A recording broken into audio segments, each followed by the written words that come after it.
오늘의 말씀은 신명기 25장 1절부터 19절까지 말씀입니다. 사람들 사이에 시비가 생겨 재판을 청하면 재판장은 그들을 재판하여 의인은 의롭다 하고 악인은 정죄할 것이며, 악인에게 태형이 합당하면 재판장은 그를 엎드리게 하고 그 앞에서 그의 죄에 따라 수를 맞추어 때리게 하라. 40가지는 때리려니와 그것을 넘기지는 못할지니, 만일 그것을 넘겨 매를 지나치게 때리면 내가 내 형제를 경히 여기는 것이 될까 하노라. 곡식 떠는 소에게 망을 씌우지 말지니라. 형제들이 함께 사는데 그 중 하나가 죽고 아들이 없거든 그 죽은 자의 아내는 나가서 타인에게 시집가지 말 것이요, 그의 남편의 형제가 그에게로 들어가서 그를 맞이하여 아내로 삼아 그의 남편의 형제된 의무를 그에게 다 행할 것이요, 그 여인이 낳은 첫 아들이 그 죽은 형제의 이름을 잊게 하여 그 이름이 이스라엘 중에서 끊어지지 않게 할 것이니라. 그러나 그 사람이 만일 그 형제의 아내 맞이하기를 즐겨하지 아니하면 그 형제의 아내는 그 성문으로 장로들에게로 나아가서 말하기를, 내 남편의 형제가 그의 형제의 이름을 이스라엘 중에 잊기를 싫어하여 남편의 형제된 의무를 내게 행하지 아니하나이다 할 것이요, 그 성읍 장로들은 그를 불러다가 말할 것이며, 그가 이미 정한 뜻대로 말하기를 내가 그 여자를 맞이하기를 즐겨하지 아니하노라 하면, 그의 형제의 아내가 장로들 앞에서 그에게 나아가서 그의 발에서 신을 벗기고 그의 얼굴에 침을 뱉으며 이르기를, 그의 형제의 집을 세우기를 즐겨 아니하는 자에게는 이같이 할 것이라 하고, 이스라엘 중에서 그의 이름을 신벗김 받은 자의 집이라 부를 것이니라.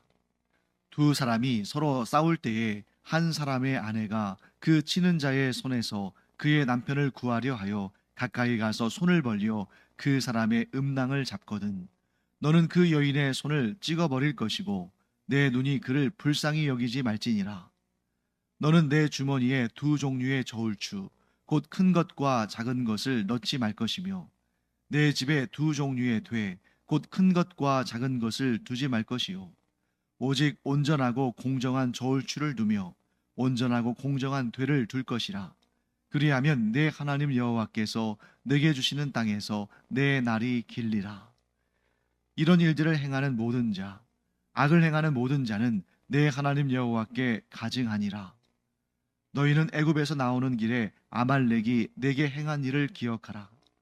곧 그들이 너를 길에서 만나 내가 피곤할 때에 내 뒤에 떨어진 약한 자들을 쳤고 하나님을 두려워하지 아니하였느니라. 그러므로 내 하나님 여호와께서 내게 기업으로 주어 차지하게 하시는 땅에서 내 하나님 여호와께서 사방에 있는 모든 적군으로부터 내게 안식을 주실 때에 너는 천하에서 아말렉에 대한 기억을 지워버리라. 너는 잊지 말지니라. 오늘 본문의 1절부터 4절까지는 이 악인에 대한 그런 처벌 규정이 등장합니다. 자, 먼저 1절 말씀 볼까요? 사람들 사이에 시비가 생겨 재판을 청하면 재판장은 그들을 재판하는데 의인은 의롭다 하고 악인은 정죄하라, 이렇게 말씀하고 있습니다. 너무나 단순하고 당연한 이야기죠. 하지만 이 단순하고 당연한 일이 이루어지지 않는 것이 이 세상의 모습입니다.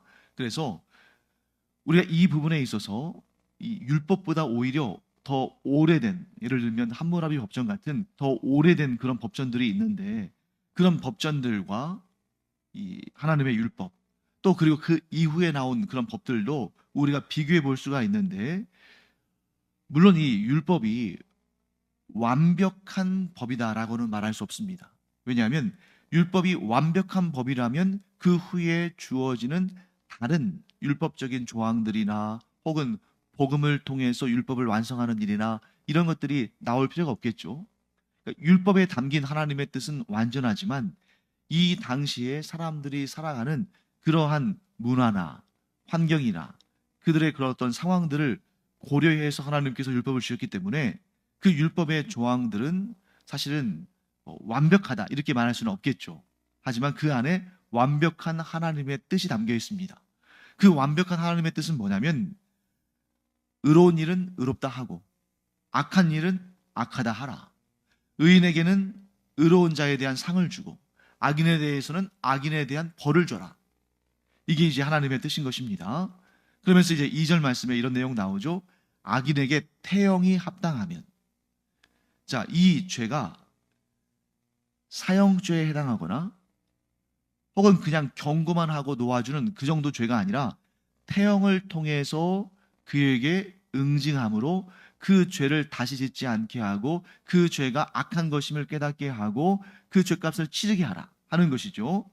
그러면 그 재판장은 그를 엎드리게 하고 그 앞에서 그의 죄에 따라 수를 맞추어. 자, 죄에 따라 수를 맞춘다는 것은 뭡니까? 많은 태형을 집행해야 되는 죄가 있고 적은 태형을 집행해야 되는 죄가 있겠죠. 그러니까 죄의 경중을 따라서 그 태형의 숫자를 정하라 하고 말씀하는 것입니다. 그런데 거기에 한 가지 규정을 더 두었습니다. 3절 말씀 보시면 40까지는 때리려니와 그것을 넘기지는 못할지니. 자, 40까지는 때릴 수 있다. 그런데 그 이상을 때릴 수는 없다는 것입니다. 아무리 큰 죄를 지었어도 40까지는 가능하지만 그 이상을 집행하지는 말아라. 그래서 우리가 이 율법이 이때로부터 1500년이 지난 사도 바울이 살던 그 시절까지 이어졌다는 것을 우리가 알 수 있습니다. 그래서 바울이 자기가 경험했던 그런 수치와 고통과 고난들을 얘기하면서 뭐라고 말합니까? 내가 40에 하나 감한 매를 맞았다. 여러 번 맞았다. 이런 얘기를 하죠. 그러니까 이 율법에서 원래 율법의 규정은 40대까지는 때릴 수가 있어요. 그런데 혹시라도 사람이 하는 일이 실수가 있을 수 있잖아요. 그런데 40을 때렸다고 생각했는데 뭐 40 하나 이렇게 될 수도 있으니까 이제 이 안전장치로 40에서 하나 감안, 즉 39대까지 때렸던 것을 이 바울의 그 고백을 통해서 알 수가 있습니다.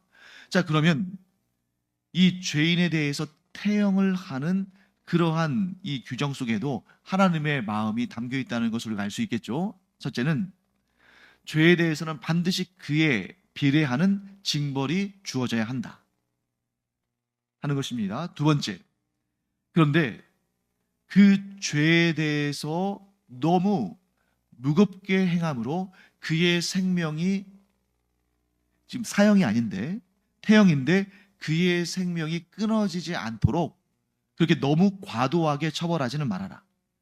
그리고 세 번째, 거기는 어떤 의미가 있냐면 죄인도 너희의 형제다. 자, 3절 말씀 끝부분을 보시면 이렇게 되어 있죠. 자, 만일 그것을 넘겨 매를 지나치게 때리면 내가 내 형제를 경히 여기는 것이 될까 하노라. 그러니까 태형도 어느 정도 범위, 한계를 정해놔야지 이것이 무한정하게 되면 사람 안에 있는 그런 폭력성이랄지 그런 것들이 이렇게 드러나면서 막 과도하게 처벌하는, 그러므로 말미암아 이 사람의 생명을 귀하게 여기지 않는. 그런데 하나님께서는 이스라엘 백성들에게 어떤 명령을 주셨냐면 너희는 그냥 보통 백성이 아니라 너희는 피를 나눈 형제들이기 때문에 그 형제를 존중하고 지켜줘라. 그러니까 여기에서 말씀하시는 하나님의 뜻은 무엇입니까? 비록 죄를 지었다 할지라도 너희의 형제이기 때문에 징벌을 하는 중에도, 즉 죄인인 형제에 대해서도 존중하고 그의 인권을 침해해서는 안 된다 하는 것을 말씀하는 것입니다. 그래서 이 율법의 이 아름다운 전통이 전 세계적으로 이렇게 흩어지는 그런 경향이 있죠. 그래서 오늘날은 이제 너무 과도해서 문제가 될 수도 있습니다만 범죄자에게도 인권이 있다는 것을 알고 또 그 범죄자의 인권도 지켜주는 그런 법이 전 세계적으로 이렇게 확산되는 그런 경향이 있죠. 우리나라도 마찬가지고요. 그게 바로 하나님의 뜻이 담겨 있는 것입니다. 죄인이라 할지라도 그에게 지켜줘야 할 인권이 있다. 그러니까 너무 지나치게 가중한 너무 무거운 처벌을 해서 그의 생명권이, 그의 인권이 침해되도록 해서는 안 된다 하는 이 하나님의 마음이 이 율법의 규정 가운데 담겨 있는 것입니다. 자, 그 다음에 이제 4절 말씀에 이런 내용이 있죠. 곡식 떠는 소에게 망을 씌우지 말지니라. 자, 하나님은 이렇게 말씀하시는 것입니다. 사람이든 짐승이든 즉 가축이든 마땅히 누려야 할 권리를 침해해서는 안 된다. 자, 여기에서 말하는 곡식 떠는 소는 뭘 의미합니까? 그냥 야생 소가 아니라 밭을 갈고 농사에 도움을 주는 그런 소잖아요. 그러니까 이 소가 주인에게 유익을 주기 위해서 지금 일을 하는데, 그 소가 일을 할 때는 당연히 배가 고프지 않겠어요? 그러면 그 소가 자기가 일하고 있는 그 현장에서 먹고 싶은 대로 먹고 힘을 내서 일할 수 있도록 그 소가 누릴 권리를 지켜줘라 하는 것을 말씀하고 있는 것입니다. 자, 이 율법이 중요한 이유는 무엇입니까? 하물며 집에서 키우는 가축, 집에서 일을 하기 위해서 키우는 그 가축에게도 이런 권리가 있는데 사람의 권리를 침해하지 말아라. 그래서 나중에 이제 고린도전서 9장에 가면 바울이 이 말씀을, 이 율법을 인용해서 이렇게 말합니다.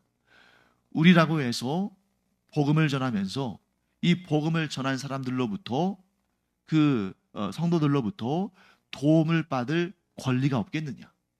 우리라고 해서 베드로나 다른 사도들처럼 아내를 데리고 다니면서 또 생활에 필요한 것들을 공급받으면서 그렇게 사역할 그러한 권리가 없겠느냐.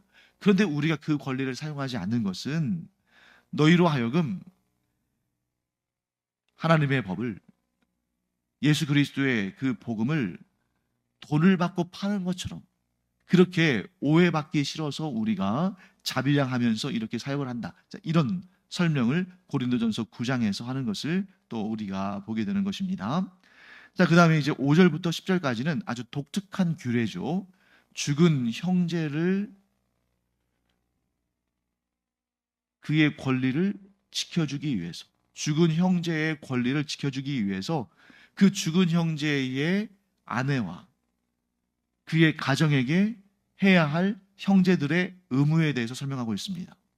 자, 쉽게 말하면 어떤 거냐면, 자, 형제가 죽었을 때에 그 죽은 형제의 아내가 있을 거 아닙니까? 그 죽은 형제의 아내를 그 형제들이 아내로 맞이해서 그 죽은 형제의 이름과 그의 기업이 이어지도록 그렇게 의무를 행하라. 이렇게 말씀하는 것입니다. 자, 오늘날 우리의 상황 가운데서는 정말 이상한 규정이죠. 왜요?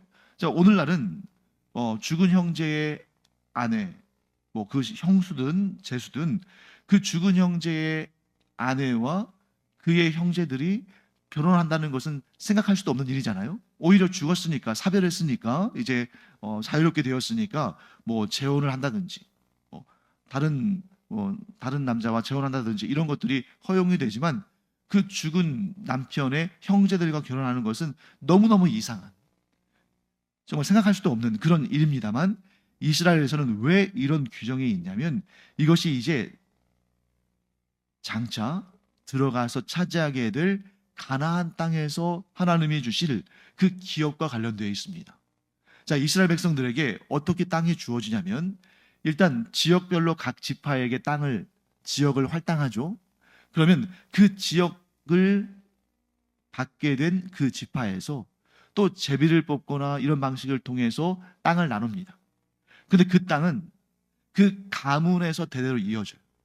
가문에서 대대로 이어지는데 여성에게는 주어지지 않고 남성에게 주어집니다. 이제 이 가부장적인 사회니까요. 그렇게 되면 남편이 죽게 되면 그 땅이 누구에게 이어져야 될까요? 그 죽은 남자의 아들에게. 또 아들이 죽으면 손자에게. 이렇게 그 가문의 남자들을 통해서 쭉 이어지게 되어 있는데, 이런 경우가 생길 수 있다는 것입니다. 그 죽은 남편과의 사이에서 아들이 없는 경우가 있을 수 있잖아요. 뭐 예를 들어서 그 죽은 남편과의 사이에서 아들이 있는 상태에서 남편이 죽으면 문제가 없습니다. 왜? 그 땅이 기업으로 그 아들을 통해서 이어지니까. 그러면 이 여인은 남편이 죽었지만 그 아들이 이어가는 그 땅에서 나오는 그러한 뭐 소득을 가지고 살 수 있잖아요. 근데 문제는 남편과의 사이에서, 아들이 없는 사이에서 이런 일이 생겼을 때, 이 땅을 이 여인이 기업으로 얻지 못하니까 그 죽은 남편의 형제들 가운데에 이 여인과 결혼해서 아들을 낳아줘야 되는 것입니다. 그러면 이 가문에 이어지는 그 땅을 그대로 이어받을 수 있습니까? 없습니까? 있는 것이죠. 사람을 중심으로 본다면 남편이 죽었다고 해서 그의 형제들과 결혼하는 것은 너무 이상한 일이지만, 이 기업을 통해서 본다면 이것처럼 가장 확실하고 이 여인에게 안전장치를 줄 수 있는 방법은 없는 거죠. 지금 기업을 중심으로 지금 보고 있는 것입니다. 또 한 가지. 자, 그러면 그렇게 죽은 남편의 형제와 결혼을 했을 때에 그 둘 사이에 낳은 첫째 아들은 지금 현재 내가 살고 있는 그 남편의 이름을 따라서 대를 이어가는 것이 아니라 죽은 남편의 이름을 이어서 대를 이어감으로 그 죽은 남편의 대가 끊어지지 않게 하는 것입니다. 이게 굉장히 중요한 거죠. 자, 이 이면에는 어떤 의미가 있냐면 산자나 죽은 자나 단절되는 것이 아니라 계속 이어진다고 보는 거예요. 자, 우리는 이제 천국 갔으면 그만이다라고 생각하기 쉽지만 이 계보는 죽은 자나 산자나 천국에서나 이 땅에서나 끊임없이 단절 없이 계속 이어진다고 보는 겁니다. 그래서 그 대를 끊기지 않는 것이 형제들 간에 서로에게 지켜야 할 의무다, 명예다 하고 보는 것이죠. 자, 그러면 이제 그렇게 해서 죽은 남편의 형제와 결혼했을 때에 그 첫째 아들이 그 죽은 남편의 대를 이어간다면 그 다음번 아들들은 어떻게 되겠습니까? 지금 현재 같이 살고 있는 그 남자의 아들들이 되는 거겠죠. 자, 여기에서 또 우리 한 가지 의문이 생길 만한 부분이 있습니다. 자, 룻기를 보면 룻의 남편은 말론이라는 사람이거든요. 그런데 이 룻과 말론 사이에 아들이 없이, 자식이 없이 이 말론이 죽었습니다. 그리고 이제 룻과 나오미가 다시 이스라엘 땅으로 돌아와서 이 룻이 아들이 없는 과부가 됐잖아요. 그러니까 이어받을 땅이 없는 것입니다. 그때 룻이 누구와 결혼합니까? 보아스랑 결혼해요. 자, 그러면 이 규정대로라면 보아스와 룻 사이에서 난 아들 오벳, 그 첫째 아들 오벳은 말론의 계보를 이어가야 되겠습니까? 보아스의 계보를 이어가야 되겠습니까?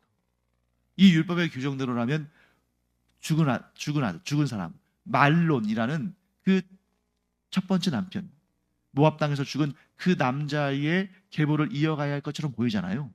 그래서 룻기 4장을 보면 그 계보가 등장하는데 거기에서는 보아스의 계보에 들어가요. 그래서 보아스와 룻이 다윗 왕의 증조 할아버지, 증조 할머니가 됩니다. 이런 규정을 따라서 보면 이상하잖아요. 그런데 전혀 이상할 것이 없습니다. 왜냐하면 이 규정 가운데 분명한 것이 있잖아요. 형제해야 되는 거죠. 그렇죠? 형제해야 되는데 보아스는 이 룻의 죽은 남편인 말론의 형제가 아니에요. 더 가까운 친족이 있었는데 그 가까운 친족이 이 기업 물음을 거부하고 보아스가 그것을 대신 이제 받아서 룻을 아내로 삼은 거잖아요. 그렇기 때문에 보아스에게는 보아스와 룻 사이에서 낳은 첫 아들을 말론의 이름으로 계보를 이어가야 할 어떠한 의무도 없는 것입니다. 그런데 보아스가 은혜를 베푼 거예요. 어떤 은혜를 베풀었습니까? 자, 원래는 법적으로는 말론이 이 룻과 결혼했으니까, 룻을 아내로 맞아야 했으니까 룻을 지켜주고 룻의 생계를 유지할 수 있도록 그가 은혜를 베푸는 그런 의무를 갖게 되는 거죠. 아내로 맞이했으니까. 그러나 그러나 나오미하고는 관계가 없는 거예요. 나오미는 자기의 아내도 아니고 자기의 어머니도 아니잖아요. 그런데 보아스가 어떻게 했냐면 이 룻기를 보면 나오미가 내가 말년에 이 아기를 내 무릎에 앉히고 그 아이를 키우고 또 그 아이가 나의 봉양자가 된다. 이제 이런 얘기를 하는데 뭘 의미하냐면 원래는 보아스에게는 그런 의무가 없지만 룻이 참 사랑하고 그렇게 효심을 다해서 보살폈던 나오미도 자기 가정으로 받아들여 준 거예요. 그래서 이 룻과 보아스 사이에서 낳은 그 오벳이 그 할머니 뻘 되는 나오미를 잘 지극정성으로 보살피도록 그렇게 나오미를 보아스가 자기 집에서 받아들여서 그렇게 보살피고 공경했다는 것을 보게 되는 것입니다. 자, 그래서 이제 이 율법에 대해서는 여러분들이 이렇게 이해하셔야겠죠.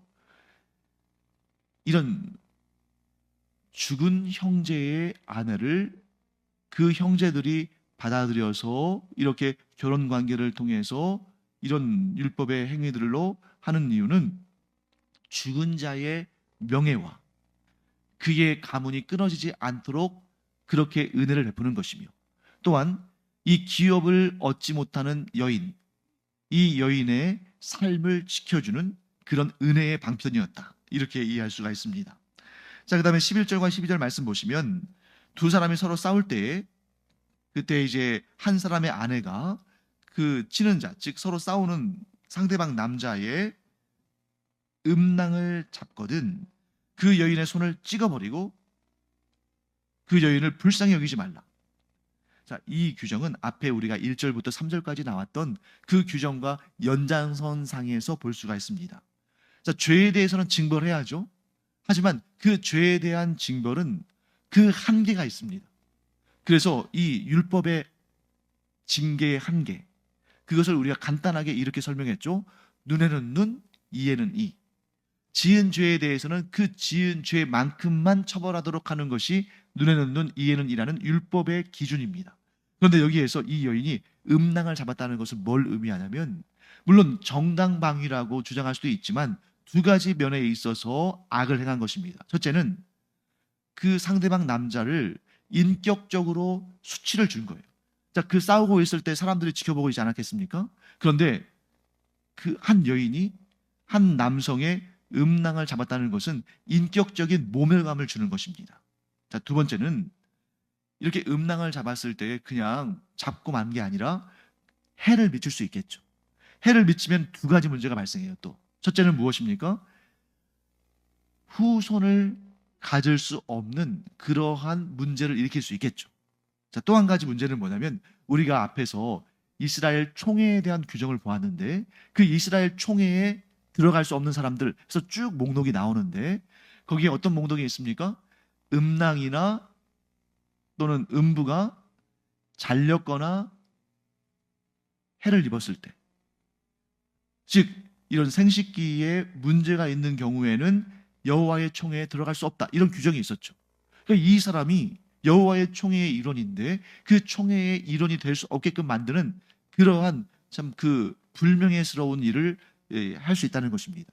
그러니까 자손을 낳지 못하게 하거나 혹은 여호와의 총회에 들어가지 못하게 되는 이러한 너무 과도한 문제를 일으키기 때문에 이런 것은 용납할 수 없다. 만약에 이 부분을 용납하면 어떻게 되겠습니까? 나중에 계속해서 이런 죄들이 일어나겠죠. 즉 죄는 죄지만 그 죄에 대해서 과도하게 응징하는 자에게 이런 징벌이 주어지므로 과도한 응징을 막는, 그래서 여러분들이 이 율법을 보시면 어떤 특징을 알 수 있냐면 생명을 보존하고 생명을 번식하는 이 일을 굉장히 중요하게 여긴다는 것을 보게 됩니다. 자, 그 다음에 13절부터 16절까지는 우리가 잘 알고 있는 내용이죠. 공정한 저울추를 두고 공정한 그러한 되를 두어라. 무엇입니까? 어떠한 경우에도 공정함과 공평함을 잃지 말아라. 왜 하나님께서 이런 규정을 주셨습니까? 하나님께서 공의와 공평의 하나님이시니까. 하나님은 어떤 죄에 대해서도 공정하게 판단하시고 어떤 의에 대해서도 공평하게 공정하게 상을 주시는 분이시기 때문에 하나님이 그렇게 공정하고 공평하신 분이니까 너희도 공평하고 공정한 자들이 되어라, 이렇게 말씀하시는 것입니다. 자, 그리고 마지막으로 17절부터 19절까지는 아말렉에 대한 규정이 나오죠. 자, 애굽에서 나오는 길에 아말렉이 내게 행한 일을 기억하라. 17절에 이렇게 말씀하시는데, 여러분 이스라엘과 전쟁한 나라는 이 출애굽 여정 가운데에 이스라엘과 전쟁한 나라가 아말렉밖에 없습니까? 자, 이 출애굽의 40년 여정 가운데에 이스라엘과 전쟁한 족속이 아말렉 족속밖에 없어요? 아니죠. 아모리 족속의 두 왕, 헤스본 왕 시온과 바산 왕 옥도 이스라엘과 전쟁을 했죠. 그리고 모압의 왕 발락도 이스라엘과 전쟁까지는 아니었지만 그들을 저주하려는 그런 마음을 품었습니다. 그런데 왜 아말렉 족속만 꼭 하나님께서 콕 집으셔서 이들을 진멸하라. 19절 말씀에 아말렉에 대한 천하에서 아말렉에 대한 기억을 지워버리라. 이게 바로 진멸의 명령이잖아요. 왜 이런 명령을 하셨을까? 여러분, 전쟁 자체는 불의한 것이 아닙니다. 전쟁은 당대의 국가들 사이에 통상적으로 이루어진 일이었어요. 그런데 문제는 뭐냐면 아말렉의 경우는 전쟁할 때 선전포고도 하지 않았고 또 비굴하게 이 이스라엘의 출애굽 평렬 가운데에 가장 뒤에 처진 약한 자들을 남몰래 공격했습니다. 그래서 피할 길도 없었고 이스라엘이 응전할 수 있는 그런 기회도 얻지 못했어요.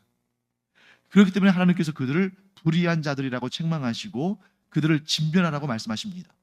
그리고 이 일을 기억하고 잊지 말라라고 말씀하십니다.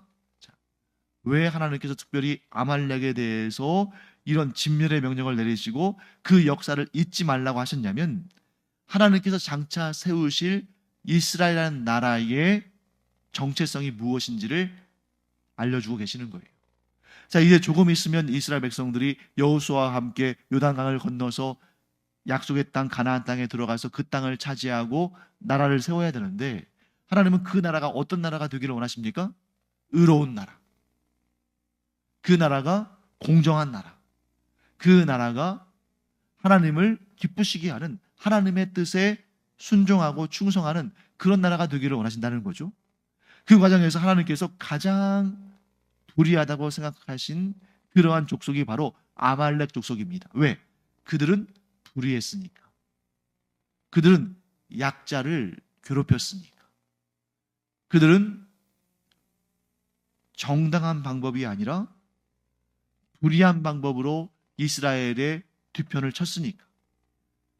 하나님은 이스라엘이 장차 이 일을 타산지석으로 삼아서 어떤 나라가 되기를 원하십니까? 공의로운 나라. 하나님의 성품을 닮은 그런 의롭고 공정한 나라, 이런 나라가 되기를 원하시는 것이죠. 이 하나님의 뜻은 오늘까지도 변함없이 주어집니다.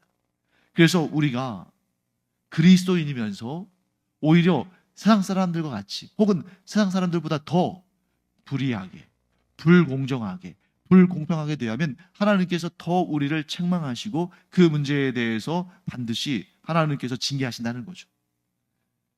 그래서 우리는 이 두 가지, 사랑과 공의, 공의와 사랑, 이 두 가지를 반드시 지켜내고 이루어내야 됩니다. 이 공의와 사랑이 드러난 최고의 역사, 최고의 예가 무엇입니까? 예수 그리스도의 십자가의 죽으심이죠. 죄의 문제를 결코 간과하지 않고 그럼에도 불구하고 사랑으로 덮어줘서 그 문제를 내가 해결해 주는 그러한 하나님의 공의와 사랑이 펼쳐지는 그러한 개인의 삶, 또 그 사회, 교회 공동체, 이것이 하나님께서 가장 기뻐하시는 그러한 모습이다 하는 것을 꼭 기억하는 우리가 되기 바랍니다. 기도하겠습니다. 하나님 감사합니다. 하나님께서 저희를 이 땅에서 부르실 때에는 저희에게 하나님을 닮은 자들로 사랑과 공의, 공의와 사랑을 베푸는 자들로 저희를 택하신 줄 믿습니다. 그러므로 이 율법에 담긴 하나님의 뜻과 같이 저희가 어떠한 상황에서도 공정하고 공평하며 공의로우며 또한 사랑과 은혜를 베푸는 하나님을 닮은 사람들로 이 세상에서 빛과 소금의 역할을 감당하게 하여 주시옵소서. 감사드리며 예수님의 이름으로 축복하며 기도합니다. 아멘.